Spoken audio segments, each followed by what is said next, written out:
Now, returning to our top story, and George Galloway has overturned a huge Labour majority to win the Rochdale by-election. The maverick politician polled more than 12,000 votes, gaining a 40% share of the vote. Well, in his victory speech, he warns Sir Keir Starmer that this should act as a wake-up call. I want to tell Mr Starmer, above all, that the plates have shifted tonight. Labour is on notice that they have lost the confidence of millions of their voters who loyally and traditionally voted for them generation after generation. Well, we're joined now by former senior Labour advisor Aisha Hazarika and former communications director for Downing Street, Gyda Harry. Happy St David's Day. I'm going to get that out of the way to you. Diolch yn fawr, dydd Gwl Dewi Llawen. Wow. I bawb. Wow. I couldn't go no further other than Happy St David's Day, so thank you for delivering that. And I've got the tiniest of daffodils there. But... Is it a happy day for anybody that this by-election result, clearly for George Galloway, clearly he touched a significant portion and a massive winning majority there in Rochdale, but where does it leave the political landscape? Let's start with you. It's a big moment. He is a hugely charismatic figure. Some people watching may not appreciate what it's like to be in a hall with him. Right. He's electrifying. He's got the gift of the gab. He's got the whole presence. And he tells you what you want to hear. He tells you that there are simple answers to deeply, deeply complex issues. And that can be tempting, but it's a road to destruction. And I think he is a very destructive force. And the easiest way to think of him, from my perspective, is a sort of Nigel Farage of the left. And their contribution historically has always been to drag their parties to a place where there is no future. And that's the danger now. And it's the real danger for the Labour Party. Sorry, I mean, you say he says what you want to hear, but he, in this election, wrote letters to voters of the Muslim faith in Rochdale saying one thing, and then an entirely different letter to other people, amongst which I don't like some of the things people are teaching in schools. I'll come and arrest all the grooming gangs, etc. Yeah, I mean... it's duplicitous politics where he tells you whatever you want to hear. You think that, therefore, your issues can be dealt with. But to put it in perspective, he's won this on one issue that he was able to exploit brilliantly, but also with an opponent who not only throwing punches back, but wasn't even defending himself because the Labour Party abandoned their campaign. So we should also not read too much into this in the end and draw the wrong conclusions. He gives a very direct call and address to Keir Starmer, doesn't he? I don't know if we've got the second little moment that we can play where it's very direct, very clear and very direct towards Sir Keir Starmer. And, of course, as you've already referenced, there wasn't a Labour-backed candidate.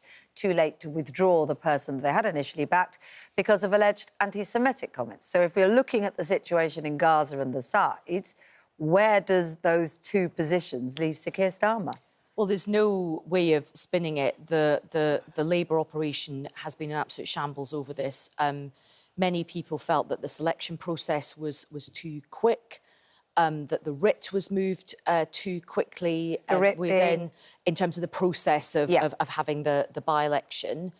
The Labour candidate was being very duplicitous. He was saying one thing to a Muslim community, making anti-Semitic comments, and saying one thing to another community, and he got found out. And the party, now some people could argue they were a bit late in getting rid of him, but they took the unprecedented step of removing their candidate and effectively losing that seat. I think it's also worth noting that the previous MP, Tony Lloyd, who died recently, was a much loved and much respected figure in the Rochdale community. He was somebody who brought people together. So I think the outtake from this is that absolutely, I'm not here to kind of spin that this was a great night for the Labour Party, but I would actually move it beyond tribal politics. I would say that the arrival of George Galloway into our British Parliament right now, when tensions are running so high over this conflict in Gaza, when community tensions are running really, really high, we've seen the rise in anti-Semitism. We've also seen a rise in anti-Muslim prejudice as well. I think a lot of people will be looking at his arrival. He, as Gato said, is an accomplished, gifted orator. He is also somebody who feasts off division to promote himself. And I think a shiver will go down the spine of not just the Jewish community, who I think will be very anxious about, we will be seeing hardline, probably anti-Semitic rhetoric, very, very hardline rhetoric. Just stop you there? I mean, I don't look at X or Twitter, whatever it's called, but just during the course of this broadcast, the amount of people calling me a Zionist shill and all the rest of it, not to mention anybody else who supports the Labour Party position. I mean, that's the lived experience, for want of a better way of describing it, of the Jewish communities, or those who support the mainstream Labour policy as it currently stands on Gaza. The truth of the matter is, though, and it has to be put, that George Galloway won a massive victory because they are, it seems, on the face of it, and the numbers speaks for themselves, are not satisfied with Labour policy on Gaza. And how significant should the Labour Party be in terms of thinking that? Well, there's no doubt that this conflict in the Middle East has put a huge amount of pressure on Labour. There are more divisions within the Labour Party than there are with other parties. And, you know, again, there's no getting away from that. And I think the leadership, in my view, has got to do, I think, more to reach out to people. Like, but the in what way? But hang on a minute. But the one thing I will say on this is, I think the fact that you saw an absolute collapse in the vote of the mainstream parties and you saw an independent do really well. So I think there's two things going on. There is definitely within the Muslim community and beyond a real fury, anger, pain and hurt at what's happening in Gaza. And it's not just the Muslim vote, that's a wider progressive vote as well, because you see the pictures of what's coming out in Gaza. Who can not look at that and be absolutely horrified and disgusted by what's happening there?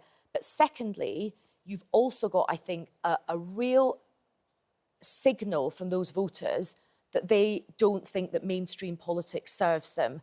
And in George Galloway's speech towards the end, after he did a lot of grandstanding about Keir Starmer and the Gaza situation, he talked about the A&E services. He talked about the fact that you can't even get anyone in prison in the football club. There is a lot of issues that many people are just feeling in their own local communities that mainstream politics is failing them. Gato, is that not a significant issue? I mean, we are at a moment where there's never been more antipathy and lack of trust in mainstream politics. Yeah, and it's a real challenge, and it's a kind of reminder that you need charisma for politics and you need to connect, but you also, I think there's a danger here of drawing the wrong conclusion. So when I say that he's the kind of Nigel Farage of the left, Nigel Farage has never been elected. And so it's really important that the Conservative Party, for instance, at the moment, don't draw the conclusion that the answer is to become more right-wing and more extreme. Well, that's the point I was going to... Because we're talking about Labour Party and we're talking about George Galloway's success and Labour Party's lack of success and the success of the independent candidate. But the Conservatives, the government also lost this by-election as well. But they're just doing it in a quieter way because so much... Yeah, but we've just had weeks of Lee Anderson. And to be honest, George Galloway makes Lee Anderson look like a global diplomat. You know, he goes there and says things that even Lee Anderson would find difficult. So both parties have been wrestling with their extreme. And there's a lot of people in the Conservative Party at the moment who think that the conclusion is to become more right-wing. And that would be the wrong one, because a guy can come from nowhere... And well, the wrong one in your view. The wrong one in your view, because there are voters out there, don't live in Rochdale, maybe don't even understand what all this mess is we're talking about. Are thinking, I'm worried about the cost of living crisis. I'm worried about the situation, A&E, like you mentioned. I'm worried about all those things. Who the heck do I vote for? And is this kind of result and confusion going to carry on to a general election? I think Gutto's right in the sense that the lesson, if you take the lesson from this if you extrapolate from this one by-election that you should be more extreme, I think that's completely the wrong thing.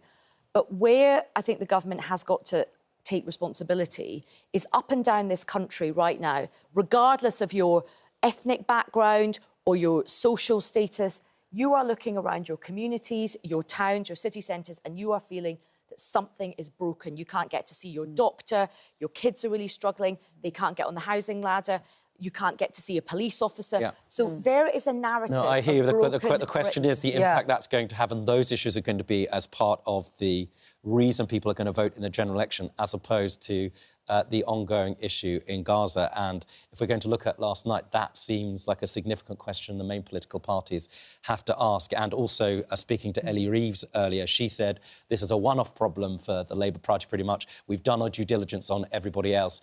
So looking at both parties, it seems to me we watch this space, and no doubt we'll have you back to talk when another person comes on having said the wrong thing, and hopefully we don't find ourselves in the same situation again. Who knows?